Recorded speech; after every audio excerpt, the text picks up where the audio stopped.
Hello Stargazers, Bryan Colter here, Evolutionary Astrologer for your horoscope report for the upcoming Pisces full moon. Before I get to that though, a couple quick announcements. First one, really exciting, I have a new live webinar coming up.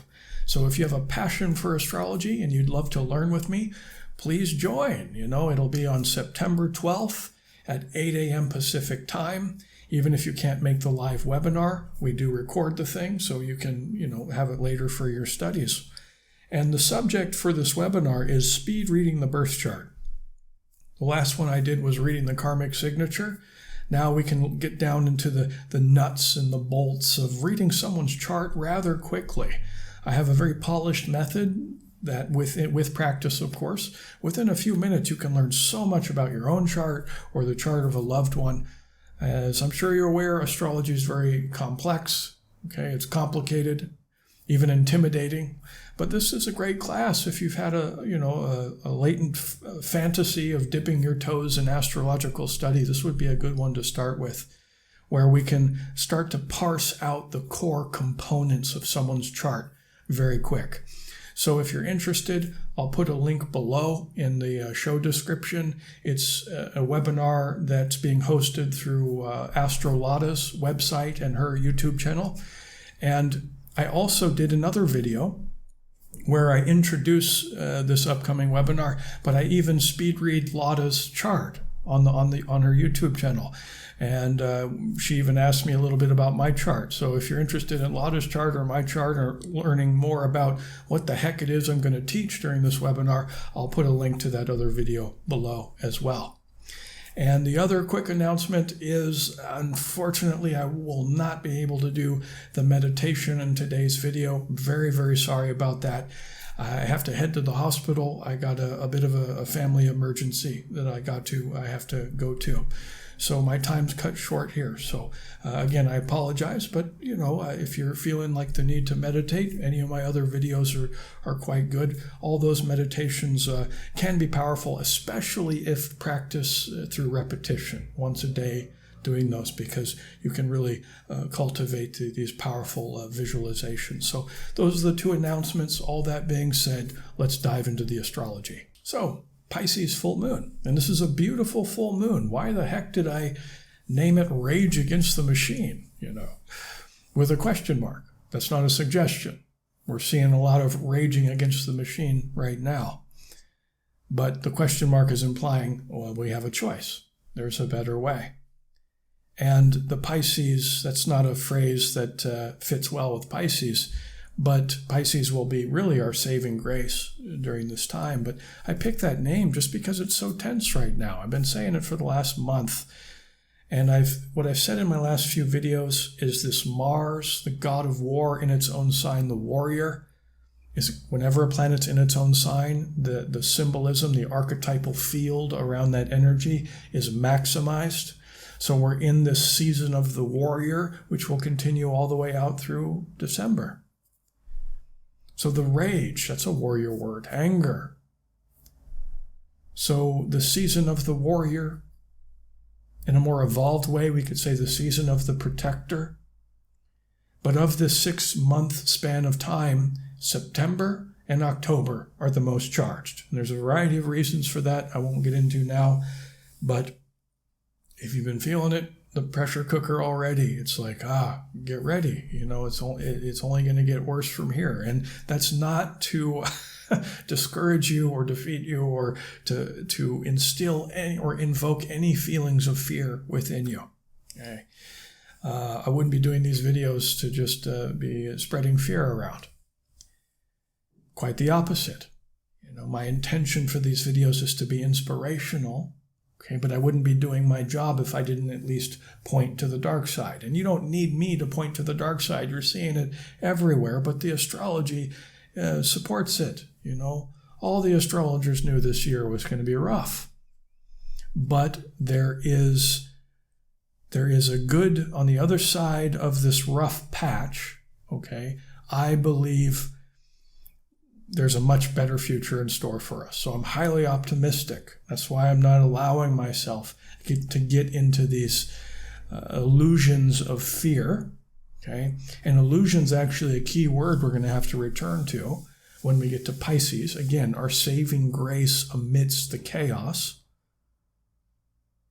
Mars in Aries in its own sign, square to Saturn in its own sign of Capricorn, the two malefic planets in a hard angle, a friction-based aspect to each other. That's why it's so charged. So rage against the machine. Rage is a Mars word. Machine, I guess you could say, is a Saturn word.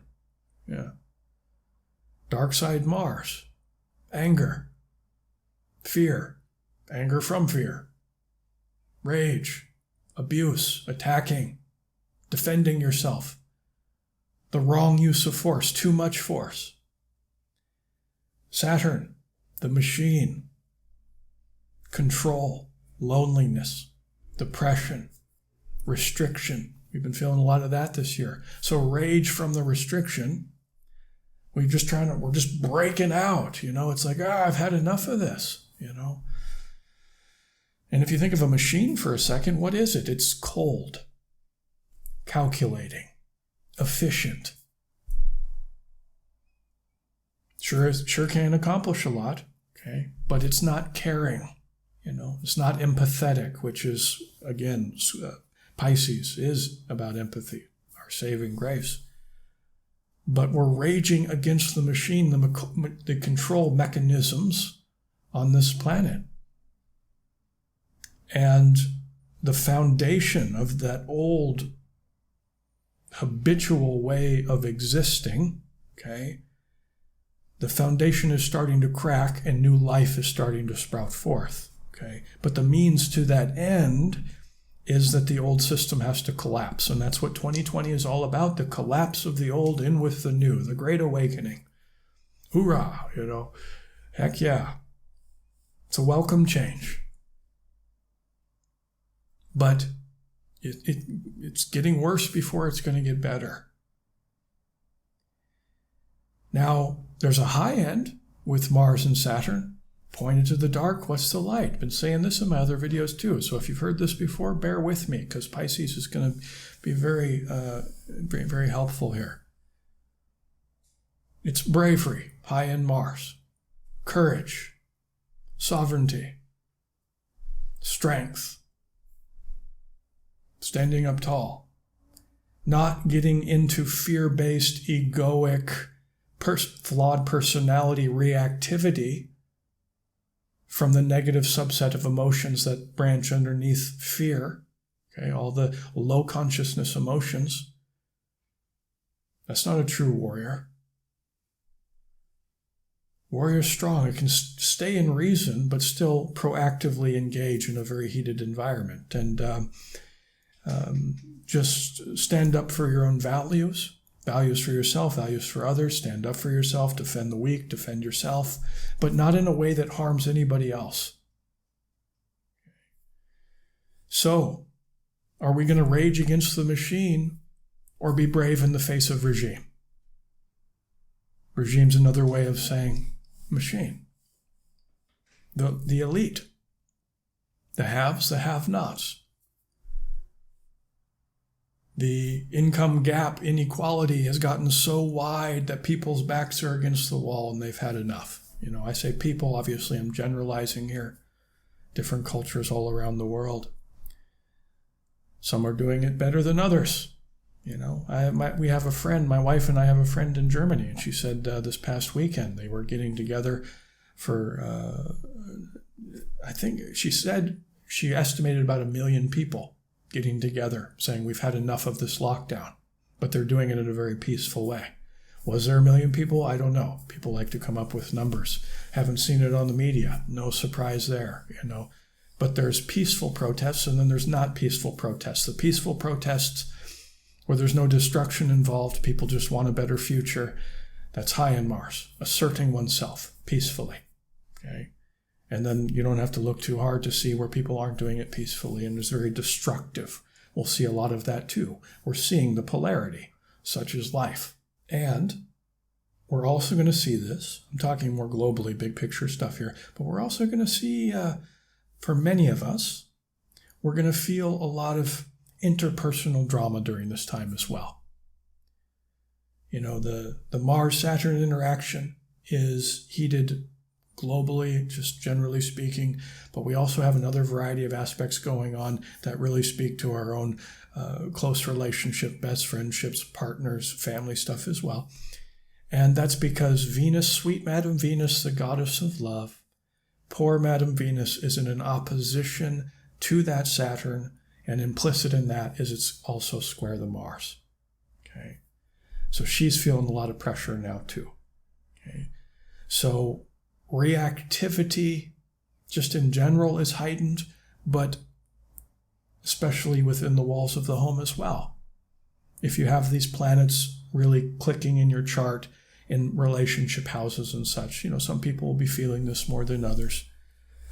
And the evolutionary intention here, which of course we want to point out, is to reach a deeper level of maturity, high in Saturn, okay, within our relationship.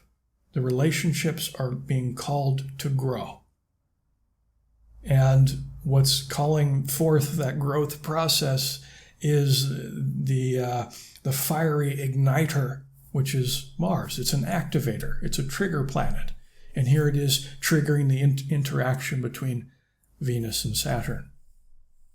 And this complex cocktail of planets can be relationship killers, breakers. Some of the fortune tellers out there might say, oh, you're going to get a divorce. Or if there's some set of symbols that are very similar to this, if they were doing like a reading or a personal reading or something. Low probability prediction, but it derives from the tension that these planets are involved with. So be careful of too much reactivity, just to circle back to that, emotional reactivity within the walls of the home in your close relationships. And how to deal with that in a beautiful way, where you can deepen the bond instead of breaking the bond, is we return to Pisces. The Pisces will help a lot, but let's just recognize that this is a full moon. Moon loves being in water signs. Here it is in Pisces, a water sign. Full moons, in general, emotions are heightened, especially when it's in a water sign, a very sensitive sign of Pisces.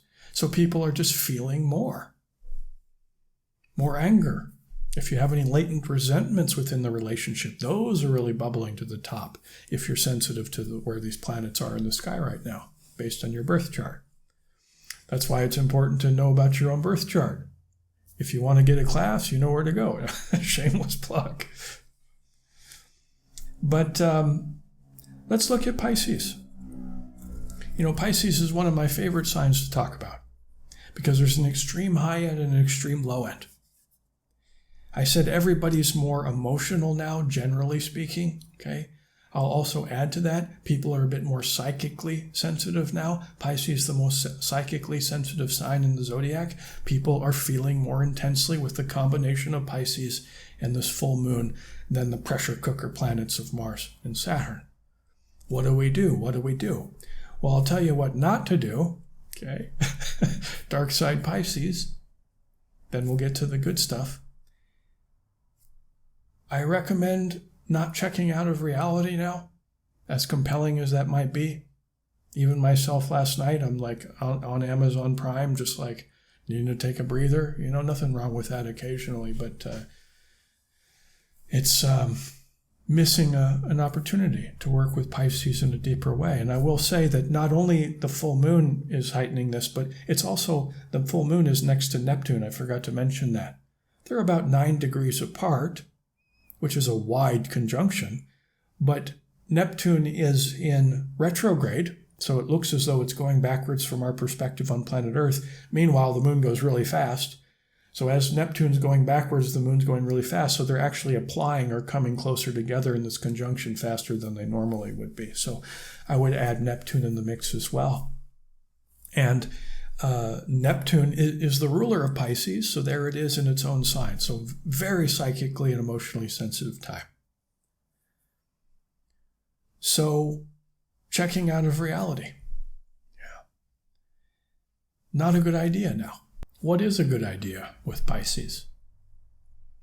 The most psychically sensitive sign is to go within. reflection, contemplation, meditation to develop more compassion. This is high-end Pisces. And we recognize that the desire, the pull to check out of reality is because of the heightened level of sensitivity in an environment, meaning on planet Earth, which is the third dimension, the realm of pain and suffering. And we're feeling more suffering on average than we do normally. And it makes sense that a lot of us will want to look away, turn away, check out, numb ourselves. And I have to remind myself, because I feel that pull too. It's hard to look within. Here's another thing, very Piscean concept. If we can somehow become the observer, which is, you'll find this in many spiritual teachings all over the planet, recognize that we're in somewhat of an illusion. Not even somewhat, we are in an illusion, at least that's what I believe. The Maya of it all. And actually, even Elon Musk, he was asked in kind of a Q&A session with a group of people. This guy said, Elon, do you believe we're existing in a virtual reality? Kind of like a Matrix scenario.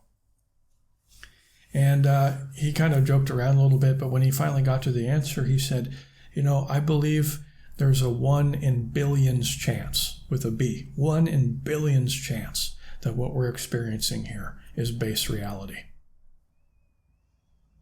And who knows what he believes is the illusion, if he thinks we're in some VR or something, some holodeck thing, is there some superpowered Dell computer in some distant corner of the galaxy?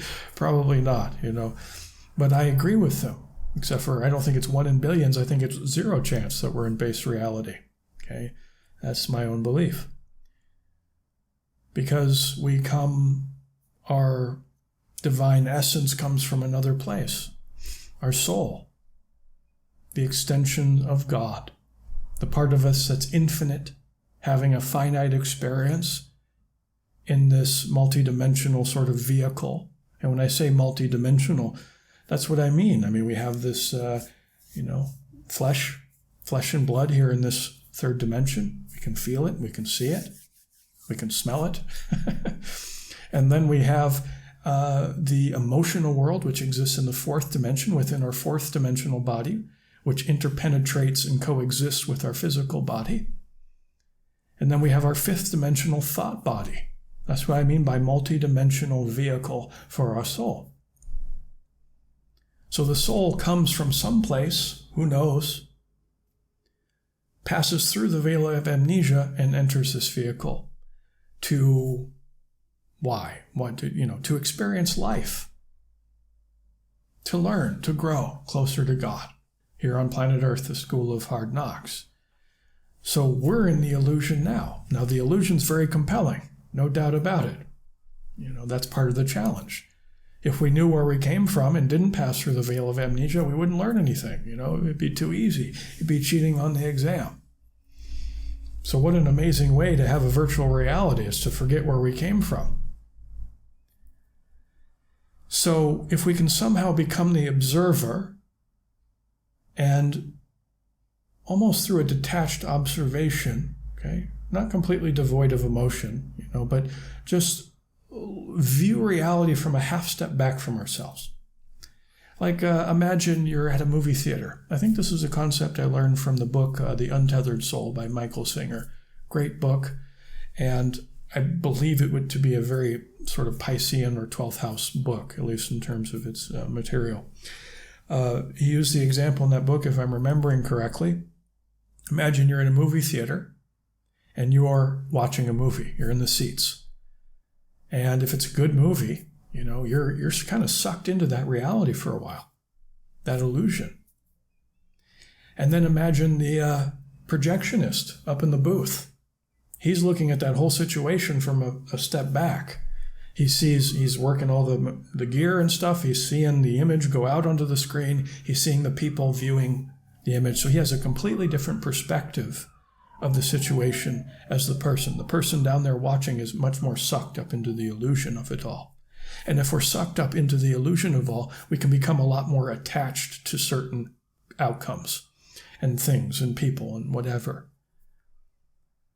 So the art form that is learning to become less attached to what's going on in our external environment is in a lot of ways, at least that's one part of, let's say, enlightenment or spiritual growth. Okay. Or imagine I'm playing a video game.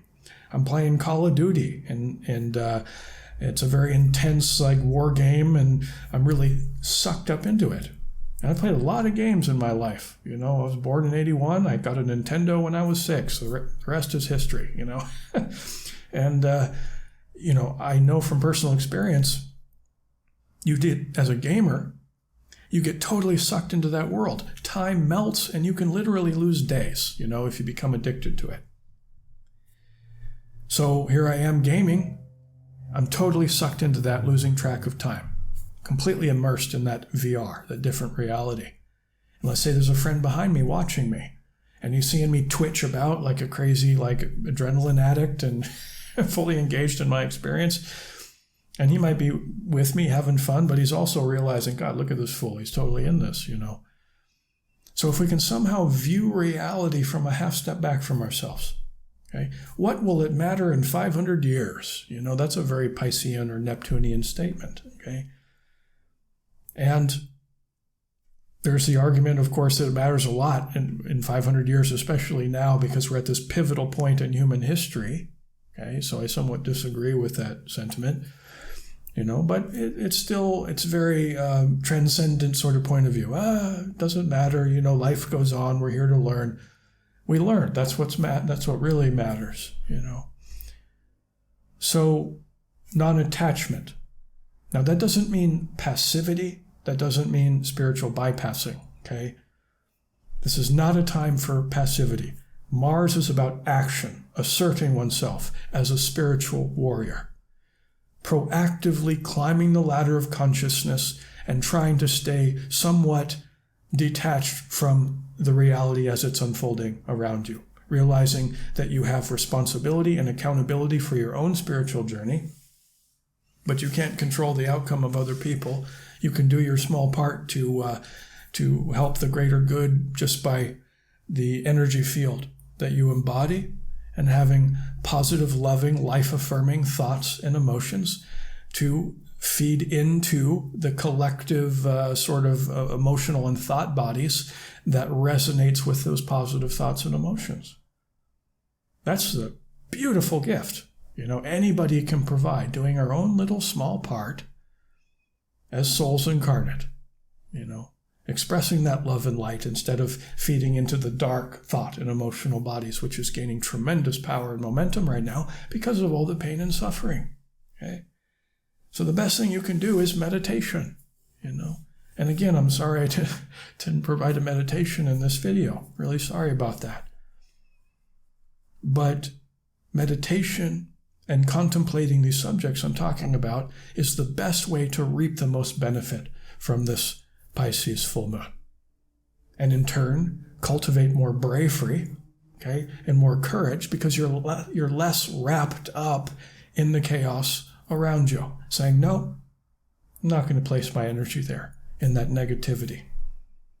I will do what I can to bring about a more positive reality wherever I can. That's where I'm going to put my warrior energy. That's where I'm going to assert myself. And I'm not going to rage against the machine. The machine is there. There's injustices because of that machine everywhere. But I'm not going to fall into the trap of righteous indignation. And I'm just going to be myself. I'm going to be strong, courageous, and continue to climb the ladder of consciousness as I express these more beautiful fourth and fifth dimensional positive thoughts and emotions. And that's the evolutionary intention, with the goal always being to expand our consciousness.